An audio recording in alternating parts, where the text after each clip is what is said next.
very excited right now on behalf of our friends at USAA to welcome in Mr. Robert Griffin III, RG3. What's up, man? How you been? What's up? I'm doing good. How y'all doing? We're good, brother. We're good, man. You sure? You sure y'all good? You know, We hanging. JD5 stuff going on. What's y'all's take on that? So it's funny because we had Mayock on earlier, and the last time we had Mike on was Radio Row last year in D.C., and the Commanders were the talk of the NFL. And this year, it's not the same. Sunday's game is the 3-10 Commanders versus the 2-11 Giants. Ooh. It's been a rough, long year, and a lot of it is injury related, but some of it isn't. And it's been tough to kind of make sense of it all, honestly. Yeah, you know, I think for me the one thing it's two things that have been difficult. Obviously the losses when they pile up. I will say this: I think you guys have done a better job, you know, collectively since Jayden Daniels has been the quarterback of the way that you guys cover the team. And just the media in D.C., the way they cover the team, I've felt like, you know what, there's been a turn to where it's not as toxic towards the team. So just wanted to commend you guys on that. That's good to hear. And the second thing I think is also the comparisons to me.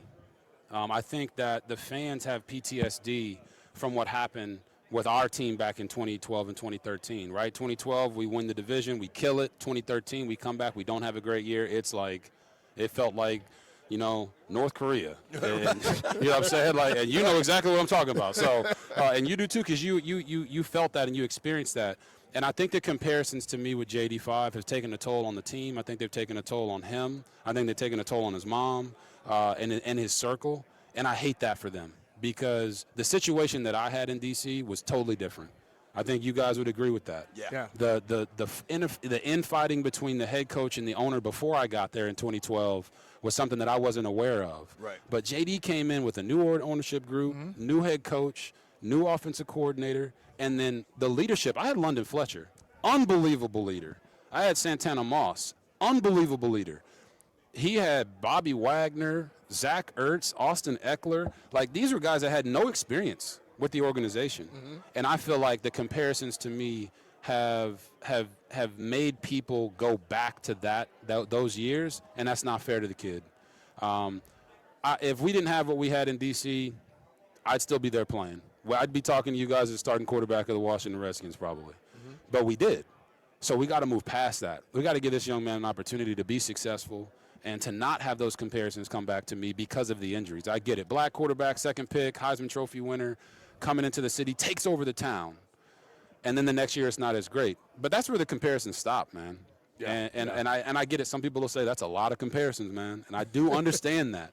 But the environment that you grow in. The situations are so. Yeah, I think the situation is what you have to be concerned about. But, you know, society. I know. and trust me, I see it all the time on Twitter. I see it. They don't like letting things go from the past. Right. And I think until you let stuff go, you can't move over to the future. 100%. You know, and I think that's the ultimate thing. I try to tell people that all the time. My little thing is, you got a small rearview mirror and a big-ass windshield. Exactly. Look at the possibilities and stop looking at what was. And that, to me, this is the nuance, right? In social media, the social media age, like we were at the beginning of it in 12 and 13. But social media is a monster. It is the media. In 2020, in 2025. And the nuance that we're talking about here is missed on social media. The nuance is it's a different environment. If I bake a cake in the oven versus trying to bake it on top of the stove, right, it's different. We were baking on a stove back then. We're baking in the oven. Allow it to marinate and allow it to cook. Somebody tried to tell me that they thought this was the lowest point for the organization in the last 25 years. And I was like, you're out of your mind. Yeah. Because in the previous administration, there were just roadblocks to success that no longer exist. I mean, the physical building, like so much has changed dramatically. Even just having a general manager, like a real GM. And does AP need to hit on more picks? Absolutely. But the structure is so dramatically different than what it was for you and for those teams for 25 years under previous ownership. Yeah, and BMitch, you both remember this. After our rookie year in 12, in 13, we got hit with the fine, the league fine, the salary cap fine that didn't allow us to go out and make additions to the roster that we needed to continue to compete and build off that wild card appearance. Well, what Adam did in this next year was he built the team as if JD5 was going to be healthy, and we were going to be able to add pieces that help us get over the hump and go to the Super Bowl. And then what derailed that? injuries. Scary Terry's contract situation kind of derailed that with the chemistry between him and JD5 in the passing game. So it was a completely different set of circumstances that now you have to say, all right, we have to retool. Yeah. We got to get younger on defense. We need more speed on defense. And offensively, JD5 excels when he throws to fast guys. And I know sometimes that like, hey, the guy's fast, but he can't catch, or he can't. I don't care if the guy can do 17 things. Can he do one or two things effectively that we can use him at? And just watching college football this year and calling games, I think there's two pieces that they obviously would love to have. I think, Jeremiah Love out of Notre Dame, if he's available at some point in the draft, you want to bring him in. And I love Bill Krosky-Merritt. Don't get me wrong. But every team is adding an additional back every single year because the shelf life of running backs can be very low. And I'd love to see Carnell Tate come to D.C.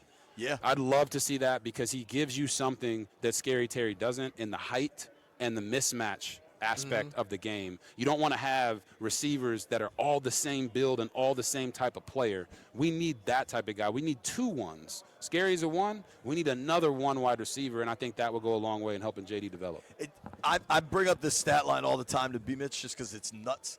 Jeremiah Love against Syracuse had 8 carries for $170 and 3 touchdowns. It was just so absurd. You're right. I mean, he's a true home run hitter. Yeah. That's like some BMitch in return game numbers. You know what I'm saying? Like, I told him when he said that, I said, hell, you go to Pro Bowl for that. Return it. Exactly. Robert, beyond Washington, I'm curious, when you look around the NFL this year, it's been different because these guys, the Ravens, aren't performing how people expected. The Chiefs aren't performing how people expected.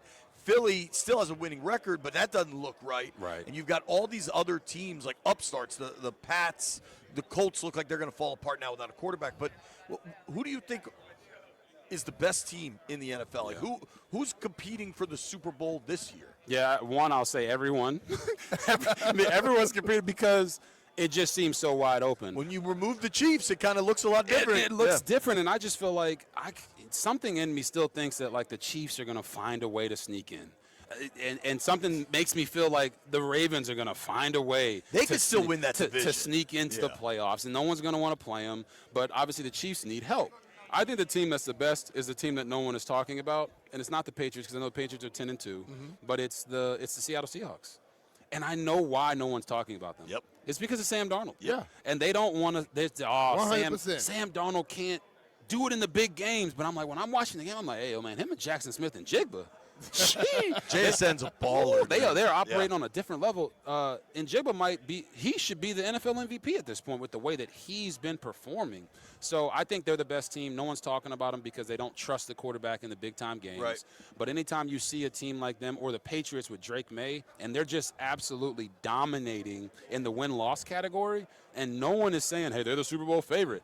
It's because they don't trust that those guys have done it. But we've seen Lamar do it in the regular season. We've seen Patrick Mahomes do it in the postseason. The Rams with Matthew Stafford, we've seen them do it in the postseason. I think that's why you're not, like, people are reluctant right now to buy into the teams with the best records, especially since the Rams just lost to the Panthers, who I get a chance to call a game for them this upcoming Sunday. I think the Panthers are sneaky good. I think Canales was the right hire. It took a little while. I think, honestly, benching Bryce Young was good for him, and they have turned that thing completely around. Right now, if the playoffs started today, they win the division. Yeah, which was a huge loss last night by the Bucs. Totally. Yeah. And this Panthers team they live and die in the trenches, man. And I think that's what any GM has to do is understand that, yes, you can have all the pretty shiny things on the outside, but if you don't build the trenches, you're going to have problems. You're going to have problems like Joe Burrow's having right now in Cincinnati, where he's contemplating he don't even know if he want to play there anymore. I know. Right? He's been beat up so much. So I look at the Panthers and I say, when are they best? Bryce Young, 25 or less throws. Rico Dowdle, can run. Let Rico go. Let Chuba Hubbard get the bulk of those carries. And you're talking about an offensive line that is people movers. So at 7-6, you'd be like, this might be one of the best 7-6 teams ever. And they're clearly in a spot where they can take control of their division if they beat the Saints on Sunday. Robert Griffin III joining us here on behalf of USAA. USAA putting together the whole event. I know you got to run here in a minute, and we talked all NFL, but I know how much college football you do, how much college football you watch. Who do you like going into the playoff? Ooh, man, I like Texas Tech. Dude, their defense is so good. I'm not even going to put it past you. That's another guy. Like, I know you want to get you only have so many picks, right? So we can sit here and say, well, they should draft this guy. Linebacker? David Bailey. I love Jacob Rodriguez, by the way. He should be in New York for the Heisman. David Bailey, pass rusher, man. I called 2 games for them this year, BMitch. That man, if he ain't a Washington Commander next year, I'm going to be upset. You got them with 3 first-round picks now. I'm just saying. I'm just saying. This guy, he would almost be a substitute for a wideout.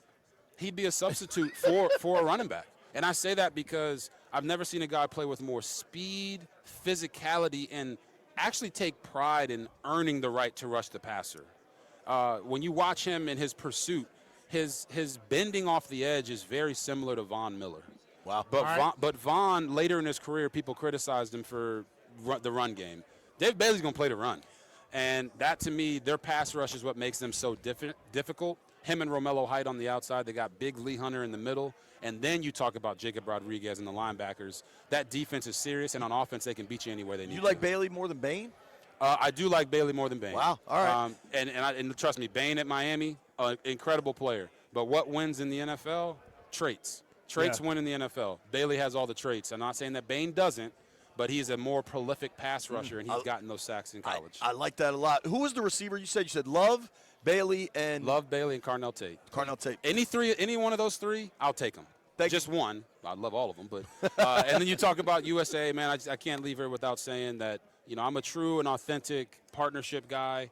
USAA, I've been partnering with them for the last 13 years. That's cool. And what they've been able to do and giving back to the military community means a lot to me. My parents served a combined 35 years, 21 from my dad and 14 from my mom. So our military often feels like they're forgotten. And we were able to give away 2 vehicles to a member from the Navy and another member from the Army National Guard. And I didn't say free because the cars weren't free. They paid their dues. But they didn't just have to pay any money for these. There you go. And they had a 9-year-old son for Mr. Jamel Lewis, the member from the Navy, who sat in the car that we gave him for 30 minutes after the event was over. And the impact you could see on that kid to know, my dad did something that they thought enough of him to give him this vehicle, that kid's going to remember that forever. That's awesome. And that, to me, makes it so special. So I'm honored to be partnered with USAA and continue to give back to our military. I love that. I tried to get you out of here. You started talking USAA. Hey, man. So when all the guys look at me, it's not on me. Thank you, Robert. Appreciate you, man. Good to see you. Brother, God take bless. care, man. A lot of girl dads right here, man. Thank you for the time, Robert.